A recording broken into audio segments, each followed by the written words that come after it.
Good evening, everybody. Call our meeting to order at 7:02 p.m. Would you please join me in the Pledge of Allegiance? Pledge allegiance to the flag of the United States of America and to the republic for which it stands, one nation, under God, indivisible, with liberty and justice for all. Thank you.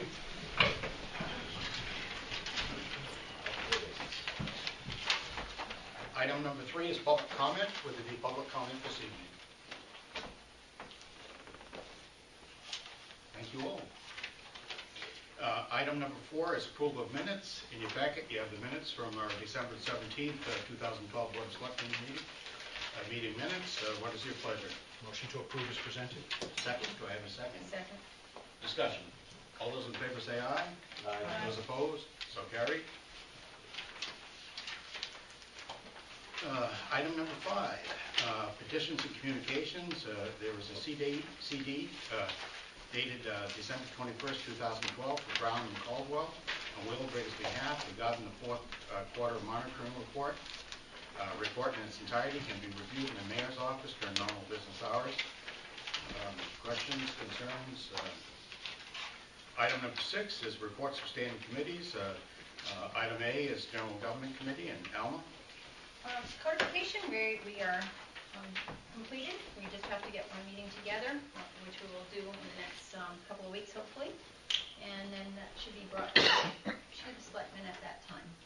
Actually, I take that back. It'll go back to Bill St. Onge to review, and then after he reviews it, it will come back here, providing everything is in order. Blight ordinance, still working on that. And the MS4 also, we're still waiting on that one. Very good. Questions about it? Thank you, Alma. Reports of special committees. 7A is Wheelbreaker Contract Review Committee update. Doug, I know there's a meeting this week. Yep, there's a meeting this week, and Scott and I were just talking about it, and we think there's another meeting on the 14th. Your meeting this Is week? that on the 14th? 14th. It is. Yeah, that's what the verify. I thought that we were getting close up. Yeah. That's why we're meeting more frequently. Doug, the meeting this week is when? 6 o'clock. Wednesday night, there, 6 o'clock. And then the 14th is 6 o'clock. And that's right here. That's right. Okay, the 14th.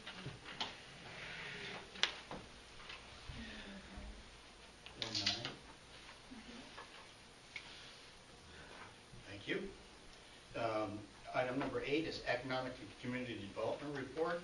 It's not a reporting month, and I don't see Delbert here.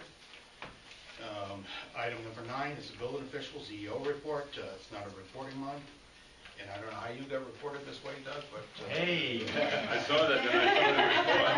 It was nice. Sorry to tell you this, Doug, but it is a reporting month. It's in here. It is. I'm sorry.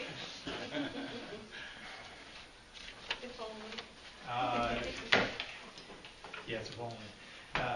You have my report. Quickly, the Pride Drug-Free Coalition. We're moving ahead to have a second-year continuation grant application submitted by Friday, and we'll be seeking approximately a little bit more than $46,000 in the second year. And as part of the activities that is funded by that $46,000 Stop Act grant, Romeo Blackmar, who's the coalition chairman, and interim Deputy Police Chief Lee Kanicki and I appeared on Winnie to talk about the coalition's last quarter plans. We have done a lot in terms of publicizing social host law. You might have seen the billboards, whether it was the electronic billboard on Winnie or there was one on, what, Ganix Street or... I thought it was South Main. South Main, wherever it was. Yeah. And we've had a whole host of public service announcements, and we also did a newspaper insert in the town crier during the last quarter. So one of the things that we're moving ahead on is, as part of this grant, is that through the police department, we're purchasing a permanent drug take-back lockbox that will be stationed at the police department. So on a daily basis, you'll be able to bring in any unused prescription drugs that you have and just put them into the drop box at the police department. But we are still continuing to go ahead with the 2 semi-annual events for the drug take-back. And we did have a student survey conducted at the high school, as you know, under our federal grants as part of the evaluation. We have to determine how we're doing in terms of whether there is a reduction in the amount of first-time use of either drugs or alcohol by students. And so we constantly do a survey with the students in the high school. And based on that survey, then we're able to fine-tune our program as to what needs to be done in terms of meeting any of the needs that have been determined by the student survey. I just got recently today, I got a notification that they are planning to have the next round of the Drug-Free Communities grant. And so we do plan on applying for that again, and hopefully the third time will be the charm. And then we'll be able to hire back permanent staff as we have had in the past to work with the coalition. Second item I have is the water main replacement project. We have met, both Jerry Mostley and I have met with the firm that we hired, Beta Group, and they're going to be doing the engineering design work for the water main replacement and relining project. And that's the initial, as you remember, the 6 target areas that we had looked at. And that would be approximately almost $7 million in terms of the relining and replacement in those areas. So they're working with the PCA staff to determine the scope of the project, and one of the tasks that they have to do is to provide that we will be seeking loan and grant through the USDA to fund the project. So one of their tasks will be is to help us with putting together that application. The QRTP, the Quinebaug Regional Tech Park, we continue to work on details of the project, including location of the regional community YMCA, the subdivision plans for the Wheelbury property, and the acquisition of an easement to construct the bridge and roadway access on state of Connecticut land controlled by DEEP. We're at the point now where a draft report has been, the draft environmental evaluation, impact evaluation is going to be circulated very soon to various state agencies, and will also become a public document that will be available for review by the public. And then there will be ability to have comments made on that report. And we did have a site visit that was only attended by one member of the Economic Development Commission. It was last Wednesday. It was very cold. And so I could appreciate that, why some of the members didn't show up. But we did have a site visit to explain to them, to have them become more familiar with what the conceptual plans for the park will be. And Planner Don Johnson has prepared a draft zoning regulation for the park based on the Eco Industrial Park model, and that draft is being reviewed with the zoning commission. Hurricane Sandy, as you know, we were very lucky in the town of Putnam where we did not have a lot of costs associated with Hurricane Sandy, but however, what costs we did have, certain of them will be able to be reimbursed by the federal government because Windham County was declared a disaster area. And so we went over with FEMA representatives what's entailed in terms of submitting our costs for reimbursement. And that also included the police department, and we've also been in touch with East Putnam Fire Department to see if there's any costs that they would have associated with being reimbursed based on Hurricane Sandy. Just today I participated in a conference call with Connect Conference of Municipalities and PROACT, and that's the company responsible for the implementation of the prescription discount card program. We went over what the timing will be since we signed the agreement with PROACT to go forward with the program, and it's expected within 2 to 3 weeks that we'll be rolling out the program. And the first thing that we'll be doing is we'll be getting a lot of promotional material, which will include posters and also flyers that we will be able to distribute, and also a press release that we'll be able to send out in the mayor's name, announcing the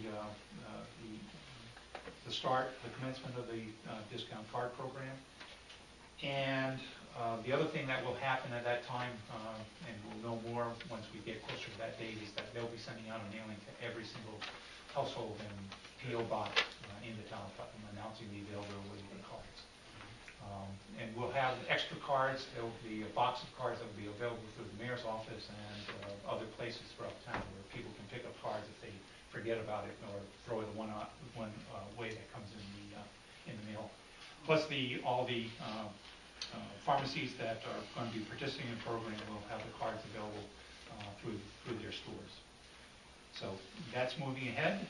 And we should be, hopefully by the first or second week in February, that program will be fully rolled out and people will have the opportunity to make use of their cards. And on the WPCA, I continue to work on the water pipe replacement project and still in the process of obtaining the water diversion permits for both the Little River Treatment Plant and the Park Street well fields. We also would like to close out the loan that we have with the USDA, the permanent loan that we have through USDA for the construction of the well fields. And hopefully that will be able to be accomplished within the next 30 to 60 days. We have approximately $240,000 still outstanding in terms of that total $3.8 million appropriation, and that is rapidly being eaten up. So hopefully we'll be able to close with the USDA on that. Because of course we're going forward with new projects, including the water line and replacement and relining project. There's going to be a new manganese treatment plant project that's going to be down at the well fields. And of course we're going to, the WPCA wants to go forward and upgrade all the 10 lift stations, sewer lift stations in town. So there's still a lot of work that has to be done in terms of the WPCA infrastructure, and the WPCA has been very proactive in terms of moving forward to get those projects accomplished. And again, it's on the basis that with the rate increases that they had for both the sewer and on the sewer side and also the water side, it's not contemplating that there will have to be any further rate increase to accommodate these projects. It should be able to be accommodated within the current rate structure.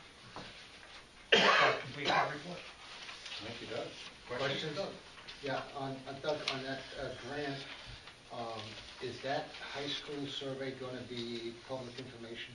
As soon as the Board of Education reviews it, then it becomes public information. Second part of the second grant is a school officer being considered as part of applying, part of the application? We had considered as part of the last application, but we were told that it would not be highly rated, so it would actually be a deterrent to put it in under the drug-free communities grant. So. Okay. Let me see, what else have I got written down? I got 2 or 3 things. The discount prescription card, now, how much of a discount are we talking here? 5%, 10%? Conservatively, they're talking about 25%. Oh, okay. But they've had towns where they're up over 50% in some respects. And how is that, the CCM, are they the ones that are sponsoring it? Yes, it's through the, CCM is part of the, what was the organization? National League of Cities. Yeah. And at the National League of Cities level, they have a similar program. Right. With, I think it's with the same company. So it's basically, then it gets brought down to each of the state associations, and so CCM was able to tack onto this program through that through the National League. I had 2 other things. On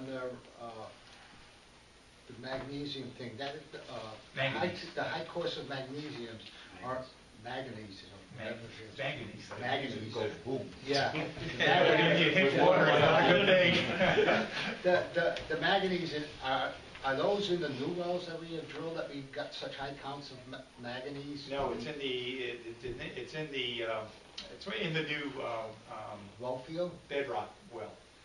So when they did the bedrock well, and it has something to do with the influence from the Putnam River, that when it recharges the aquifer, that when that kind of water hits the manganese, or it gets into the system, it causes the manganese to be elevated, not elevated, but we get a bigger problem with it. So in other words, we're just talking about one well that's into the bedrock. It's going to be included for the entire well field. Well trees. Right. Because all the other wells are gravel, right? Right. Okay, I just wanted to make sure of that. And we had $240,000 left over in that total allotment, and it looks like they're going to use it up to address the emissions, right? Is that a correct statement? Yes. Yeah. Thank you. Okay. We don't like to leave anything on the table. No, I don't think they'd like this one. Particularly when you get through the loan portion, then you're left with the grant. So whenever you have grant money, that's the last thing to be spent. So. Okay, on the water main replacement project, Yeah. that's $7 million. Is that really half of what this project is? Right. There's additional. We wanted to move forward with the key areas first, the ones that have the lowest flows. What was the total amount? 14 million. It was 14 million. Okay. But we only have the appropriation for $7.5 million right now. From the town. From the town. Approved. But we have 14 million total. We will be applying for 14 million total once we get this study done. Now, the other portion, the second half of it, that is also for fixing the infrastructure? Which It's portion? not The second. We're gonna do 7 mil first, get that part done. Right, those are the 6 areas that, and Then the second phase, the other $7 million. Right. Is that just for repairing lines, or because that's what it was voted as, right? Right. What about any new hookups or anything like we that? will be Is that gonna considering new hookups in terms of the tech park, and be incorporated into Will we that. have to go back to? Yes, we'll have to go back to the town. And ask them Right. for permission to spend That's that right, money? for the additional 7 or 9 million, whatever it comes out to. On the tech park, the YMCA stuff, we know we got an issue, we need to discuss that. Right. I think it's time it's out to people. I mean, I have an issue with the director of the fundraising knowing consequences of what's going on with this without us knowing. I'm really not happy about that at all. It's pretty simple, it's in the deed. We need to discuss that. Okay. Can we discuss it now? No, Why not? you have to add it to the agenda. I don't think, John, that it's a good time to do that. Why? I think if we were to begin to discuss it, we probably want to go into executive session. How do you go into executive session on something you don't own? It's The attorney negotiation. can ask them. We It's don't own that piece negotiation. of property. It's a negotiations, but it's not the town. It's between Wheeler and the previous landowner, not the town. How do we go into executive session with that? You talk, well, It's a land record, it's a deed, that's public information, right? It's in the public, it's freedom of information, you can get the deed, right? With the clause in it. He's talking about the right of first refusal. okay, I'm sorry. You know what you were talking about. Oh, I'm sorry, okay. You know about the right of refusal, first refusal? Yes, I do. The acquisition, as I understand it, there's a whole package here. We're talking about the land, both the land that would involve the town industrial park and the land for the Y is subject to a right of first refusal. Right. And without saying anything that's not public record, it's my understanding that the town is going to obviously be part of the negotiations in terms of how that is resolved. And frankly, I will tell you on the record that I am not doing that negotiation because I personally had a conflict, I avoided a potential conflict, I would prefer to say, because I had previously represented some of the landowners. So what I can tell you is that, yes, I know that the language is there.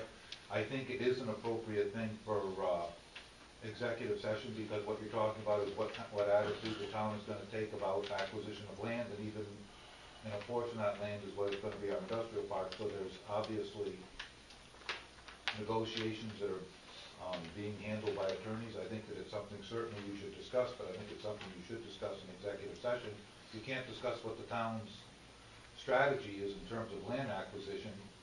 Basically, the purpose of, as I understand it, the Freedom of Information Act is when the town is going to acquire an interest in real estate or sell an interest in real estate, you're entitled to go into executive session because you shouldn't be sitting, the Board of Selectmen should know what the town's position is and approving it and molding it, but it shouldn't be discussing it in an open meeting because it's then sort of tough to go and negotiate with the other side if they've read in the newspaper what your position is. I mean, I think that you're entitled to know what the town's attitude is and how it's being approached. I'm not disagreeing with that, but I think that it's in the town's best interest that it be done in executive session until such time as the acquisition is completed, at which point it's all public. Bill, can I ask a couple questions to guys? That brings up a good point. If the issue was brought before the townspeople in a referendum to vote to acquire how many acres from Wheeler? That was voted on at a referendum. was also voted at a referendum that a certain portion of that property be turned over to the YMCA. Yeah. Okay, so we both agree on that at this point. To the best of my knowledge, you're right. I mean, it's Yeah. 2 years ago. Yeah, 2 years okay. ago. But now, if the land record's a public record, and one party is negotiating with another party where we don't have no rights to this land at this point, why would we have to go into negotiate? This is just a question, a lawyer question. But why would we have to go into negotiations with them, just out of curiosity? Because it's between a private company that now owns that land, that says that they will turn the land over to us. But under the land, the purchase agreement between that company and a private individual, there was a right of first refusal. Yes. Okay? Why would we want to get involved with that till that right of first refusal is settled between that individual and the company in itself? Because, as I understand it, the right of first refusal does not apply just to the Y land, but to the whole tract that we would be acquiring for the industrial park as well. I mean, there's one large... I don't disagree with you. I see where you're coming from, Bill, that one parcel, there's other parcels that are tied into that industrial park, but we're not even supposed to be in negotiations with them at this point, because first of all, we gotta get the first parcel straightened out before we even move. I mean, my understanding was that we were gonna build a park, build a bridge, go over the bridge, build a YMCA, and then after that, we would have to move to the next phase of looking to the land, and that land was privately owned by individuals, and at that point, we would negotiate with other than that parcel of land that we're discussing for the referendum. I understand if it goes outside that referendum area, then I understand that. I can understand that. Barney, it's my understanding, and I have neither the title notes or the map in front of me, it's my understanding that the parcel that the town was authorized to acquire from Wheelbrader, which includes a portion of that is the land in which the Y would go. In other words, it's 10 and 50 or 10 and 40 or whatever it is. That whole 50 acres being, if you think of it as the two pieces, the Y and the industrial park, are both encumbered by a single restriction that's in one deed and covers the whole property. So it seems to me to make sense that if we're going to have to do it, get it done as a package and not negotiate it twice. And as I've said, I cannot tell you the details of the negotiations because I'm not involved, or I might disqualify myself because you get in enough trouble. Well, okay, we did this at a referendum. It was to accept the whole piece. Right. And then we give 15 acres to the YMCA. Now, is it correct that they're possibly thinking of the Wheelbrader giving the 15 acres to the Y, then don't giving us our land after? The thing is so up in the air right now that I would be reluctant to, But wasn't that discussed one time? discuss, but That's one of the not options. what the referendum was. So how can you do it? How could they do it that way? Say, we decided to give the 15 acres, Wheelbrader decided to give the 15 acres, and later you'll get the other parcel of it. I thought we were going to get the whole parcel, and we were going to take the 15 acres. It's still Wheelbrader's land, and until they determine what they want to do with it, we could say we want to accept the donation, but if Wheelbrader decides not to donate it to the town, then they have the right to pursue So we have no whatever. negotiation in that part, but we have a negotiation, we can get involved in the negotiation between the two other parties? Well, as we That doesn't discussed make sense. before, when we had the meeting last week, we thought we were going to be able to prepare for this and go into executive session at the next meeting. Well, So, you're asking questions that I'm not fully prepared to be able to address without doing some research. So you're sort of putting me at a disadvantage based on our previous conversation. okay. And so if you would, and you want to pursue this in terms of through the Board of Selectmen, I thought we had an understanding that we were going to do this at the next meeting of the Board of Selectmen. where we would be discussing an executive session. And I'm fully prepared to be able to, with the mayor and myself, in terms of negotiations we've pursued to date, be prepared to, discuss this with the full board and to talk about all of the different options that you're bringing some of the attention to right now. I also thought we had an agreement a whole December ago that we were going to have open and honest government, we were going to be informed about things. Hold on, I'm not finished. You've known about that thing, the mayor's known about it before he was the mayor. We have residents of this town telling me about this thing, and we sit here looking like dopes because we don't know these deals, what's going on. We're in the dark about it. I found out about it a week or two ago. Well, I thought we were going to have the possibility to discuss Well, why wasn't it brought to us originally, though? It was kept from us. John, you also have me at a disadvantage because as gentlemen, with you and Barney, we've made an agreement Friday. I didn't make an agreement Friday. I made no agreement Friday. I never said we would go, it was brought up and discussed. I didn't say it was okay. And I think that by you not giving us this information originally, which we deserve to have, we're helping manage this town. When we walked out of our meeting Friday, we both agreed, and I saw it as an agreement. I don't think I didn't fall asleep during that meeting, John, that we would bring it up on the next agenda of the Board of Selectmen. You should have given it to us ahead of time. This shouldn't have waited. 2 years people have known about this, and we keep hearing this, the delay in this is a turtle and a frog or something, when in reality, it's not that, it's the deed. And we should have, why weren't we informed about it? It's much more than that, It's John. much more than that. If I may, just for one moment. I can't talk to this situation. I don't practice in Connecticut, so maybe things are handled a little bit differently in this state. But in general, even though my neighbor and I may be negotiating a contract, if I know another neighbor, let's say behind both of us, may have an interest in the disposition of my neighbor and mine's contract, I can choose, on consent, to involve that third neighbor in that discussion. That does not break the privilege of that discussion, as long as it's agreed that it's all part of the negotiations. There's still privacy, there's still confidentiality. It's courtesy in involving someone who may have an interest so that they're not left out in the cold, and so that all options are fully discussed.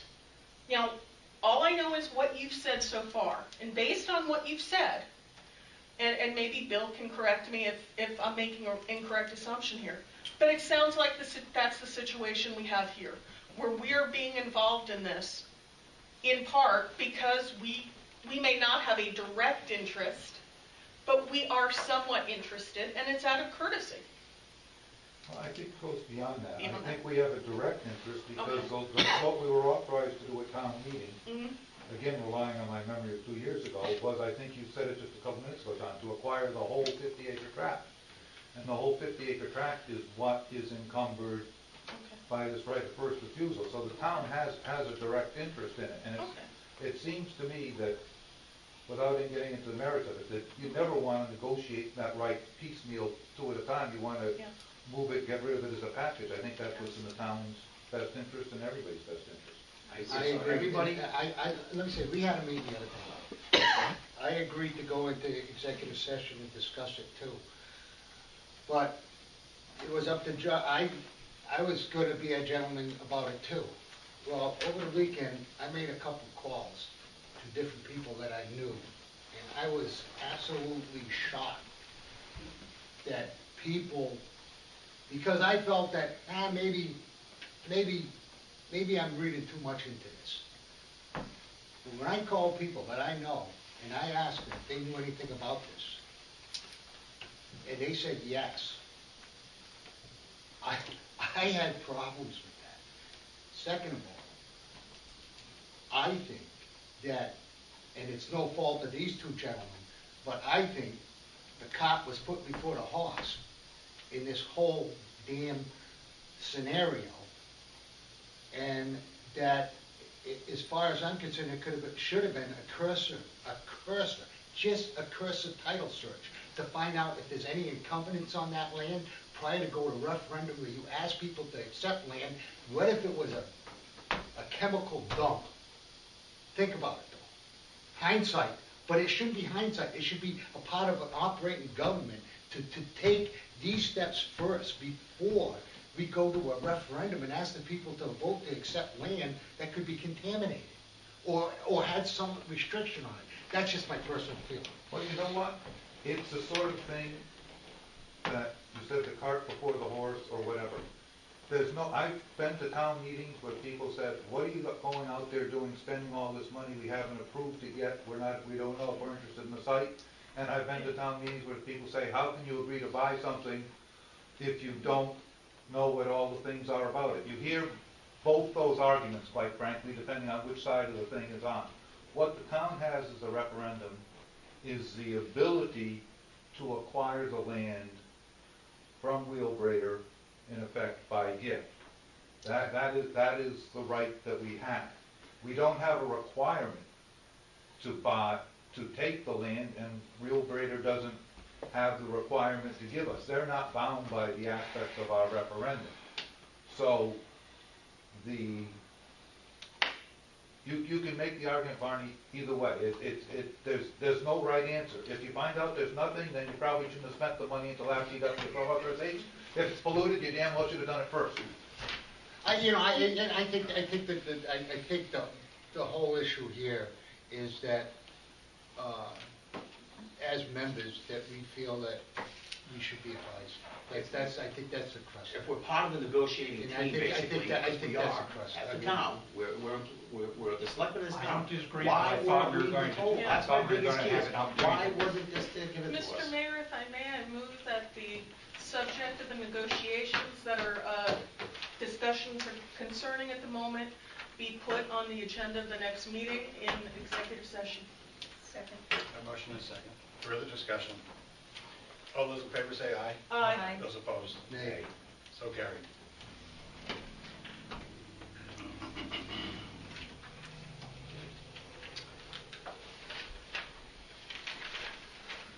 Doug, item 11, the Regional Technology Park and Bridge, anything further? No. I think it's been said. Oh, Doug, wait, I'm not letting you go free. Where's the frog? Hey, there is a frog. No, it's a toad. The toad. A turtle. How much, I mean, how soon before we get that agreement with DEP in regards to it becoming our land? What are we waiting for, the archaeological survey? No, we're waiting for the working group at DEEP to make a determination based on the request that the town made to have the land transferred to the town in exchange for For the town land down below? for expansion of the river trail and also an expansion of a trail on the west side of the property. Okay. Has that study, does that just include the 65 acres? No, it's the entire parcel. It's on other people's property, we've That's done it correct. also. Correct. And that came out of steep grant? Yes. Item B, Doug, Armory lease agreement with WPCA. Do we have anything further? Just working with the town attorney and trying to get that accomplished. Good. Item 12 is new business, consideration and approval of charter revision resolution. In your packet.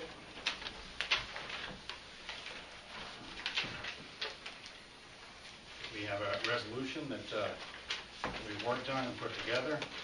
And Doug, would you like to give us an overview? Right. This is, again, a charge to establish a charter revision study committee and appointing members to that. The first question I have is how many would the Board of Selectmen like to see in terms of an appointment?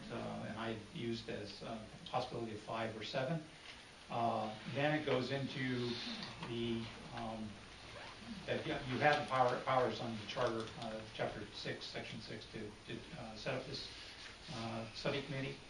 And then you also have the ability under chapter 4, section 4 of the town charter to make recommendations to the charter revision study committee. And therefore, it goes into a whole list of recommendations that are suggested to the Board of Selectmen as possibilities for the charter revision study committee to consider. But there was also the possibility that you wanted to have the ability, certain members had expressed the ability that they not be limited to the areas identified above, that they be included, not necessarily be the all-inclusive list of items that the study committee could review. Would it be easier to just say that they look at the whole charter bill? Doug, would it be easier in the resolution to say that the study committee looks at the charter as a whole and then looks at it and decides, it takes what information that Bill letter gave him back in 94, 95, Bill, but you never knew you wrote that letter, huh? As a matter of fact, when I was consulted, I took it right out of my charter where I clipped it in just in case it came up someday, Mr. Sinek. Thank you. I think it's a good starting point for the Board of Selectmen to give them some direction. Okay. Because these are the ones that have come up through the years, Right. as the town attorney's letter has indicated that, and various things that have been asked of the. But that, you think this would, this is a question that Tom, with this draft, if we go along with this resolution, would it enhance, would it, could the study committee bring back further recommendations that we would recommend in this resolution? Absolutely, and I think at the very end of the thing, Yeah. I had reviewed it, Barney, and I think, but sort of at the very end, they say, and any other items? That's Yeah. a, that's a lawyer Limited thing. to the areas Okay, I didn't see identified that. above, but may include other areas. Gotta be all the way to the end. Review. Yeah, yeah.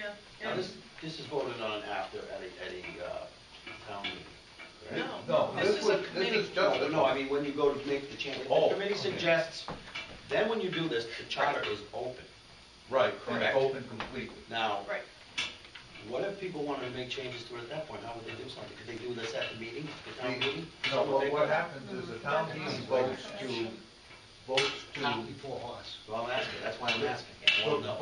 the town meeting would vote to undertake charter revision and authorize the Board of Selectmen to appoint the charter revision committee. The charter at that point is completely open. Anything, and the charter revision commission is required not only to take thoughts from the Board of Selectmen, but they're required to hold public hearing, at least one at which any citizen can come forward and suggest what changes they believe should be in the charter. And I believe that there's a mandatory public hearing at the commencement of the procedure and when they finish their draft report. There are at least two mandatory public hearings at which the public can come forward and issue. Okay, someone from the public comes forward, puts something, that makes a recommendation. They can say, no, it's not good, and they're not going to do it, it goes away. Right, it's up to the commission. It's up to the commission, period. 7 members or not, 7 members make that decision. Yes. Okay. Yeah. That was my question. Now, on this one with regard to 5 to 7, in general, I tend to have a view that the fewer people brought together to do something, the more likely it will be done quickly. But my impression, and Bill can correct me if I'm wrong, is that if we bring it up to 7, we can have more input from both sides of the Board of Selectmen on the committee. So we could have potentially both majority and minority representation. Whereas if the committee were only 5, that might prove a problem. Now, you can do with this commission, because it's only a study commission, as you wish, but when you get to the charter, my Right, idea is that okay. this was sort of to be a model so we could get used to it and have sort of like 2 bites of the apple with the thing. Yeah. When you get to the charter commission itself under the statute, only 30% of the members can have any connection with the government whatsoever. I don't care if you're on planning and zoning, if you're a selectman, if you hold any public office under the town, you're limited to 30% of the membership. So if you have a 5-member committee, you could only have 1 member with any governmental experience whatsoever. If you go to 7, then you go 7 times 0.3 is 2.1, so you could have 2. If you have 10, you could have 3, but it's very limited. The clear majority and the supermajority on the committee by statute is required to have no public office whatsoever. And the town is, That's probably better, Bill, I hate to tell you. They did it for a reason. they did it for a reason, but in a town like Putnam that's this small, how many people who are willing to serve on anything serve on nothing now? I mean, that's Yeah. Yeah. what's Yeah. logical. Yeah. Well, it makes sense then, I think it makes sense at this point. And this is, I would think that we put more people that are involved in government on this committee now, because they have a better handle on what's really happening within the town government as we speak. Yeah. That's just my personal opinion. Yeah. You know, more members, different boards. So, we gonna vote on this tonight, or we just happy with it, or what? I read it, I read the whole thing, except I didn't catch the last part. A motion? Yeah, I'd make a motion that we adopt this resolution and create a charter study committee For 7 members? with 7 members. I'll second that motion. A motion and a second. Further discussion? All those in favor say aye. Aye. Those opposed? So carried. Do you want me to populate it, or no? We're going to have 7 votes. Wow.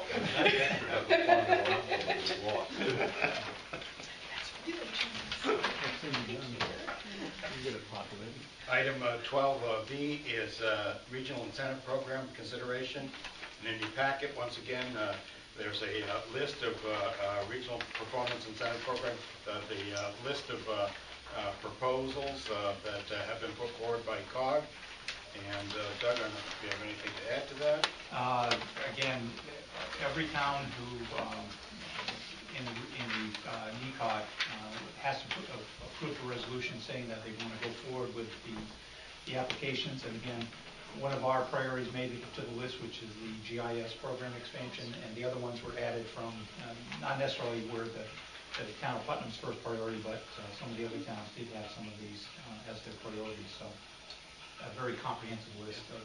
You talked about funding, maybe just to... Yes, my understanding from John Filchek, the executive director, is based on the governor's deficit program that he has because of the state budget. It's likely that there might not be any program, but OPM, there might not be any money for any of this program, but OPM has suggested and recommended that the various council governments still continue to pursue submitting the applications. The list of items, regional tree mitigation program, we all understand the importance of that.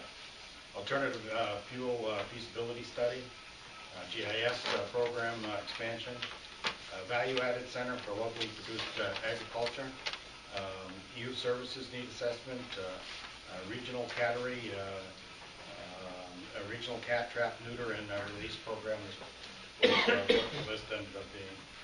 And I didn't realize that there was such a feral cat program at Putnam, but there is. So. Not only here, but on the news tonight, there's other towns that are having just serious nuisance problems that they're dealing with. What would be a pleasure? I mean, so basically, we understand. I take a motion. I'm sorry. Discussion. So moved. Have a motion. Do I have a second? Yep. Alma, second. All right. Discussion.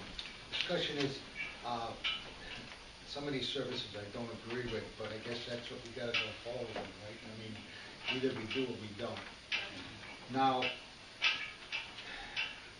would the funding be set up, this is just a question, has it been discussed, would the funding be set up by that priority set forth in the list that we're looking at? Like, number That's one what I would be was the wondering. regional tree, Yeah. tree hazard mitigation program. Say if we end up only getting $250,000, would, to me, Is this the priority the list? priority list should be set by, that say, look, we can't fund this, we can't fund that, we can't fund that. What's your priority list? Is that the priority list that was developed through NECOG? No, I don't think this is put in any Priority was There's just This is not put individual any. proposals? Yes, they are. They weren't put in any particular priority list. My It's just as understanding, a funding limit. it's just a funding limit. Yeah. So they're each Could we individual revisit, you proposals, think- and the state yeah. would decide which ones we get money for? Yes. Okay, Or the state might come back and say, okay, we can only do, 2 of these projects, which ones does okay, the COG want to do? okay. But we would have a say. We would have a say. Okay, that's all I wanted. Okay, that's an important part. Further discussion? And I understand what our priorities are, so. Yeah. Which will guide the mayor when he votes on it. Yeah. All those in favor say aye. Aye. Those opposed, so carried.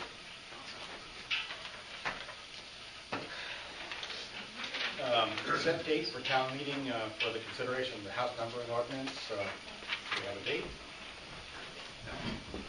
I believe that we're looking at possibly the next meeting. if Next everybody's Board of all- Selectmen's meeting, if everybody's all set. I know we got the last which conversation will we be had. Tuesday,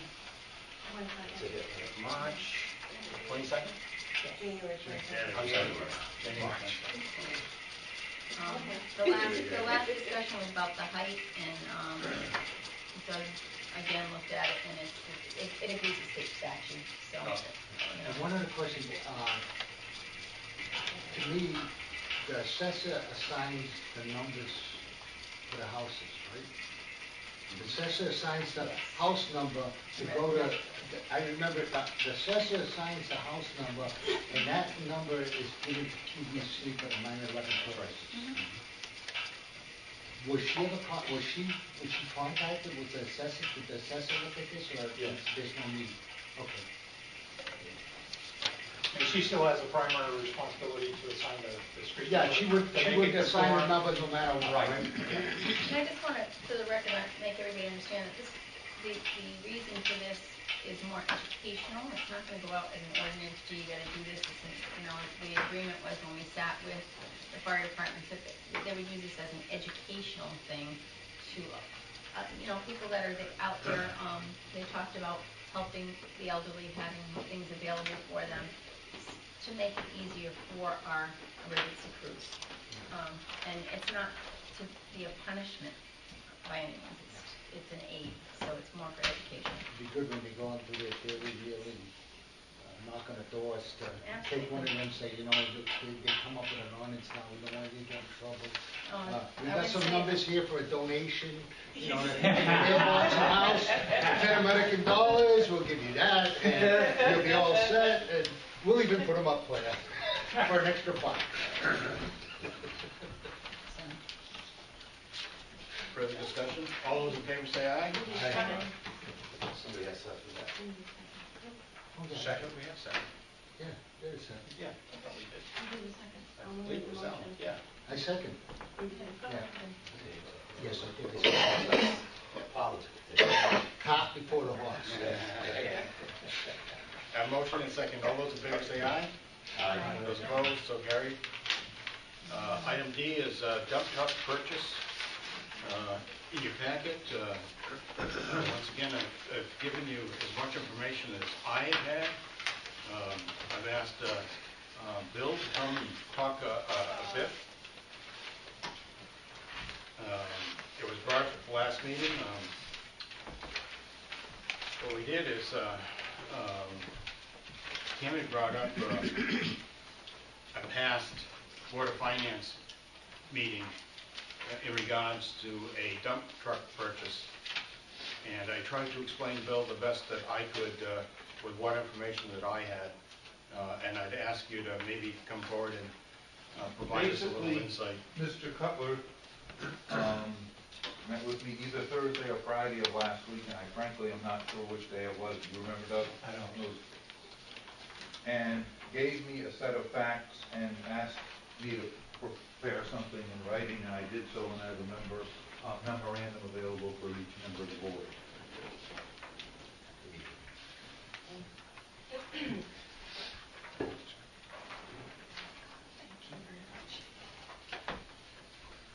And it looks like I may even have counted correctly. Good, Bill. Just look at the multiple pages.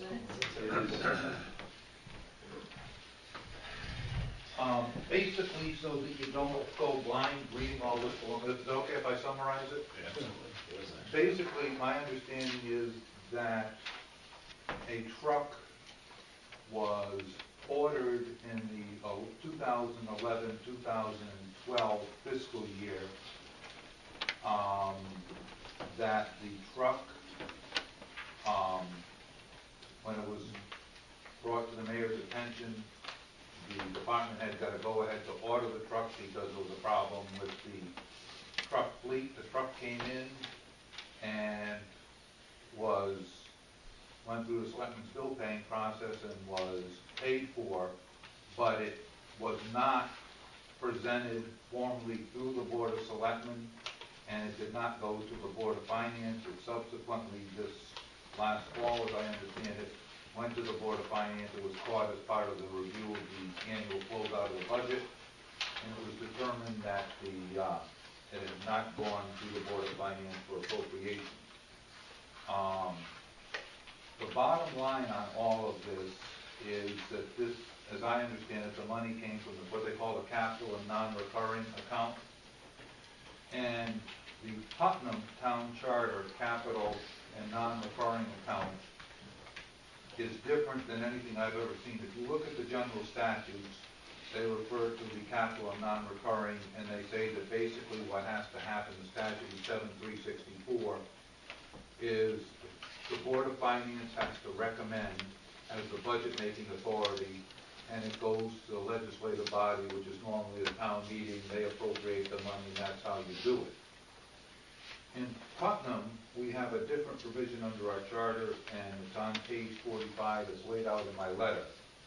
But basically, it says, for the purposes of Chapter 108 and Chapter 111 of the General Statutes, the Board of Finance shall be deemed to be the budget-making authority and the legislative body of the town, and shall have all the powers and duties contained in said Chapter 108 for the creation of a reserve fund for capital and non-recurring expenditures.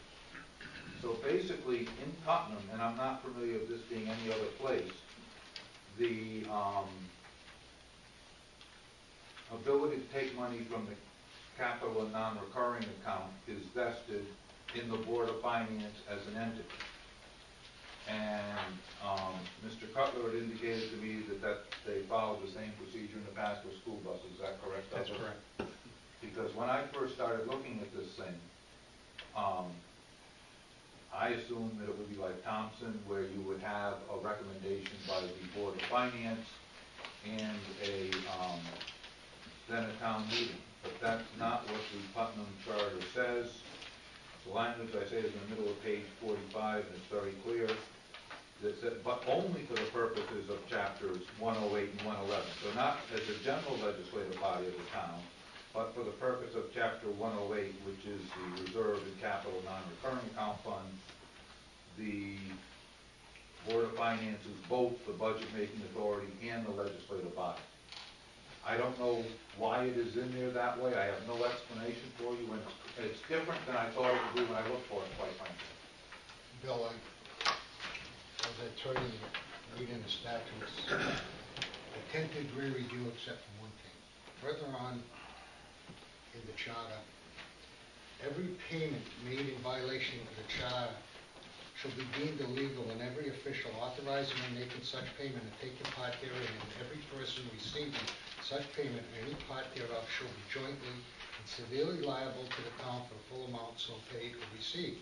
If any officer or employee of municipality should knowingly incur any obligation or shall authorize or make any expenditures in violation of provision of this charter or take any part therein, such action shall be cause for his removal. I have a problem with that an individual can order a truck without the approval of the finance board, and it's not a violation of the law. Well, you know, Bonnie, I don't disagree with you. It shouldn't have happened. It's my understanding that they put some procedures in place so that it shouldn't happen again. That's what we got a charter for. That's what the hell we got a charter for. And you know, I get upset that I don't mind if somebody would have came to this board for a truck, no matter who it is. And I don't blame it on the department head, because he went to the treasurer, and the treasurer said no, and then he goes to the mayor, and the mayor says yes. But we're talking about a 9-month span here that this truck was ordered, and nobody went to the finance board saying, hey, we have a problem here. Houston, we have a problem.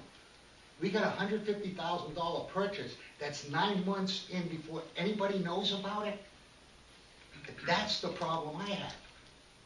I mean, if you were sitting in my seat as a public official, okay, sitting in my seat, people elect me, and they want us to watch over the money, and we get stuff like this that comes before us. There's got to be checks and balances. Oh, now we put it in place. We got a charter. Why aren't we following the charter? And doesn't the charter supersede the statutory regulations? Aha. Now we get into another. No.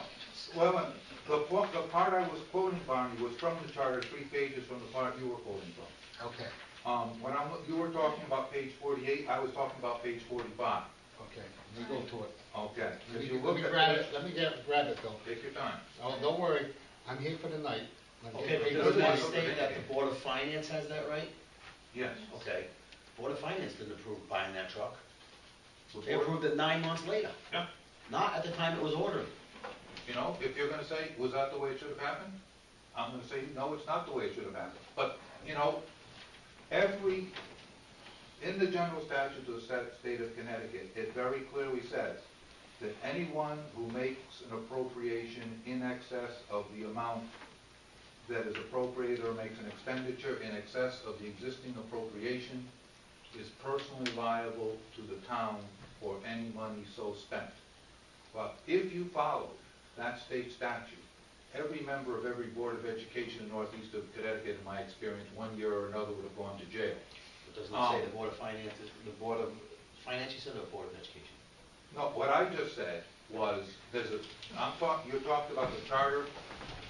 Right. Barney, you know Yeah. this for a fact. If you took, there's a state statute that this language here parallels, that basically says anybody who expends in excess of their appropriation is personally liable for that Right. expenditure. I've written an opinion in a town other than this to the Board of Education that told them that. In my experience, which is embarrassingly long, every Board of Finance in northeastern Connecticut, 1 year or another, goes over their budget. Theoretically, they are personally liable to the town for doing that. The reason the Board of Finance has the power within the budget numbers to transfer is when you make a budget, you're making an estimate. And to clean it up after the fact, the Board of Finance has the power to transfer balances to cover expenditures. If you're saying this shouldn't have happened this way, I'm saying you're absolutely right. It shouldn't have happened And this that's way. exactly what I'm saying, but because this has come up before. Now we're putting something in place. This has come up when Mr. Beans told the Recreation Department to go ahead and spend. Remember that, when it was $1,500? They went to the board after. The Board of Finance agreed, basically told them right there, don't ever do this again, you can't come to us and do this, blah, blah, blah. Again, this time it's $150,000, not $1,500, it's $150,000. It's It's only happened really again. 71. 71. One It's truck just was okay. 71? One truck was okay in the budget, one wasn't, so So it's only $71, $71,000 difference. that's the way I look I at it. thought it was $150,000. No, 150, they transferred 150,000 from this year's capital account into last year's capital account to incur the whole cost, and they only had to transfer 71. This is just the cab and chassis, this isn't the body, this isn't all of it. This is not all the information we should have. We should have the information on the total cost of that truck, and this is not it. What I researched was what the entity is that has to approve a capital and non-recurring transfer. I started off frankly thinking that it had to be both the Board of Finance and the town meeting. And because that's the way it is in Thompson and many other towns. But this is what you're telling me is that they only have that right when they do the budget transfers at the end of the year, period. Not other than the budget transfers at the end of the year. That's what you're saying to me. I'm telling you that they have the right to do it as part of the year-end budget transfers, but the year-end budget transfers don't stop at June 30th, as you know. I know that, but I'm just saying, so you're telling me, and I don't have a problem with that if to balance the budget, you've got to make the year-end transfers. But you're telling me only the Board of Finance at the year-end transfers at the year end to balance the 2000 or the previous budget has that right without going to the legislative body to take whatever money they deem necessary to make a zero budget? No, I am not telling you that, because if I did, I'd be fooled. Okay. Then what do you? What I'm telling you is that it is my understanding that the Board of Finance has the power to take money from the capital and non-recurring account, which is money that is in the budget, and to expend that money. Budget, in the 2011-2000 budget. This is another budget we're dealing with. That's what I don't get, Bill. In other words, we're not dealing with one budget here. We're dealing with two. Because if you look at the 2011-2012 budget, there was money taken out of the account and put in a non-capital reoccurring account to fund one truck. Now we're talking the 2012-2013 budget, where the legislative body, along with the Board of Selectmen and the Board of Finance, approved another purchase of a truck in this year's budget. But we're talking last year's budget. How can you fund two things when you only fund one? It doesn't matter what the Board of Finance says, because that never went through the Board of Selectmen, Board of Finance, and the legislative body. Anything over $10,000 still has to go through. It's a special appropriation, and this was a special appropriation. Based upon the information that I wrote my opinion on, Okay.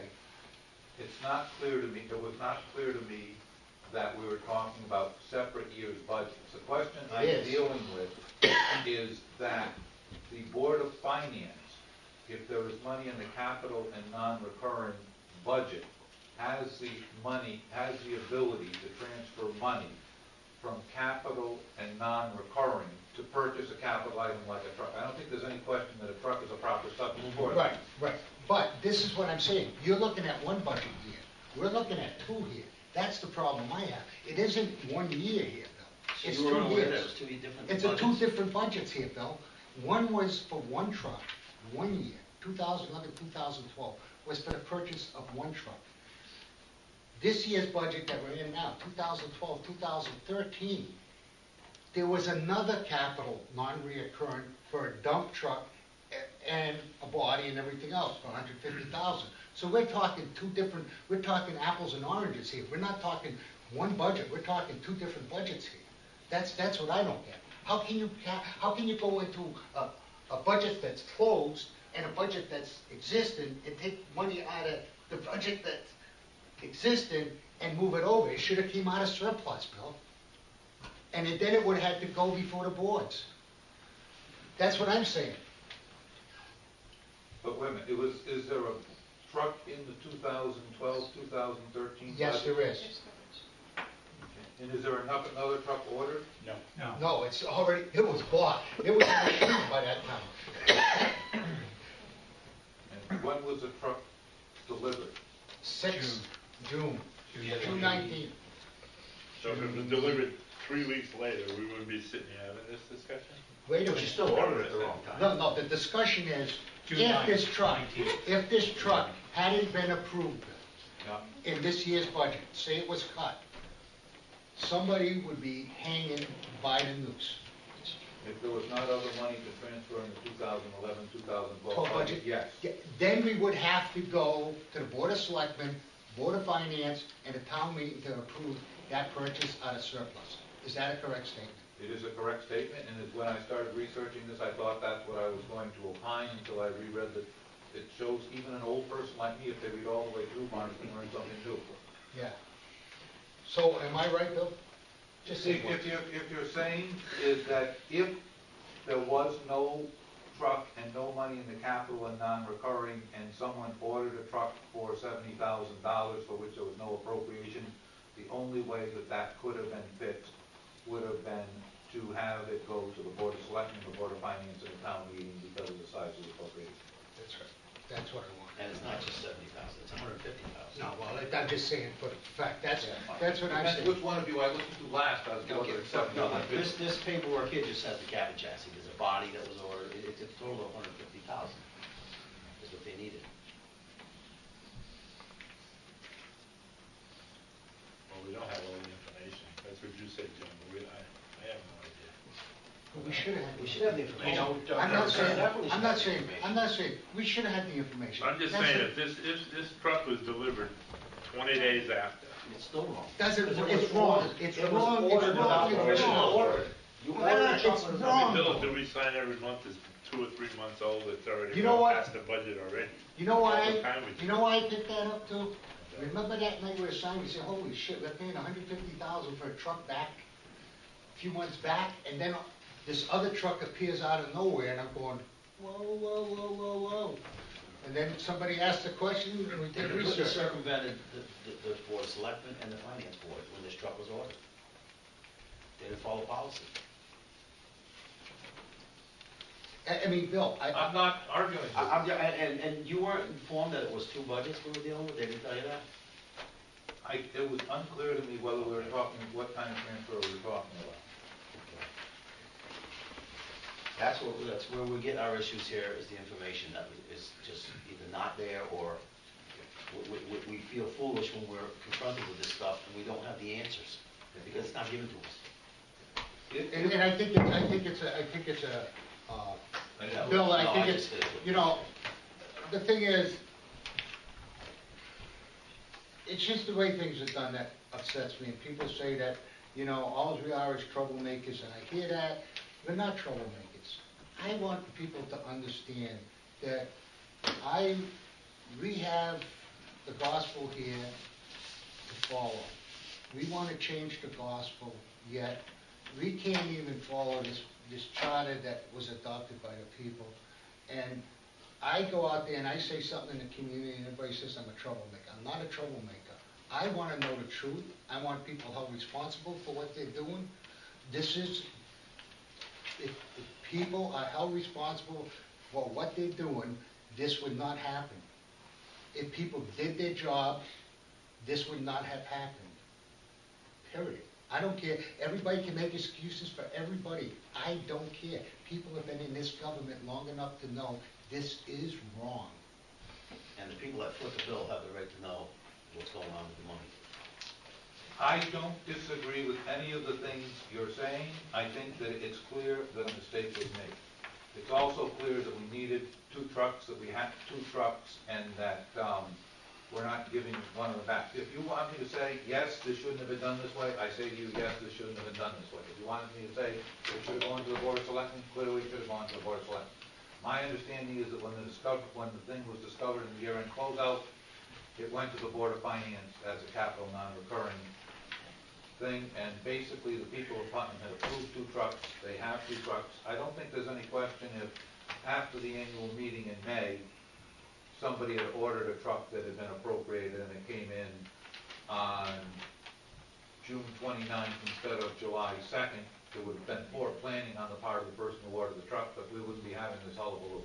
It's the fact of the length of the time that's involved. It's the length of the time that's involved, Bill. I'm talking August, the first truck was ordered, April of last year, in 2011, and the second truck was ordered September 20th, 2011. I called the dealership today to make sure that I had my facts right, because I don't get the right facts because I asked for them.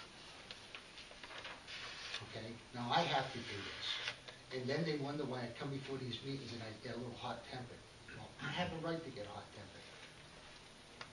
You give me the truth, and we can settle anything. People make mistakes, I don't mind it. But when they try and cover it up, or it's shuffled over, and nobody cares, that's what irritates me. I'll buy you a drink now. Yeah, and don't forget there's a snooker and football game. Oh, yeah, that's right, let's get out of here. I'm all set. Thank you, Bill. Item E is accept the resignation of Republican John Smith of 533 5 Mile River Road from the zoning commission effective December 17th. I'll make that in the form of a motion. Second. So you leave it. Motion second, discussion. All those in favor say aye. Aye. Those opposed, so carried. Accept the resignation of Democrat Dr. John Agrajanian. want to say. Yep. 433 East Putnam Road from the Inland Wetlands Commission. I did receive a nice note from him, and he is not in the best health, but again, Real gentleman, gentlemen. I accept, I make a motion to I have accept a it. second. A motion and a second. Not for you. All those in favor say aye. Aye. Those opposed, so carried. Item G is approval of all bills.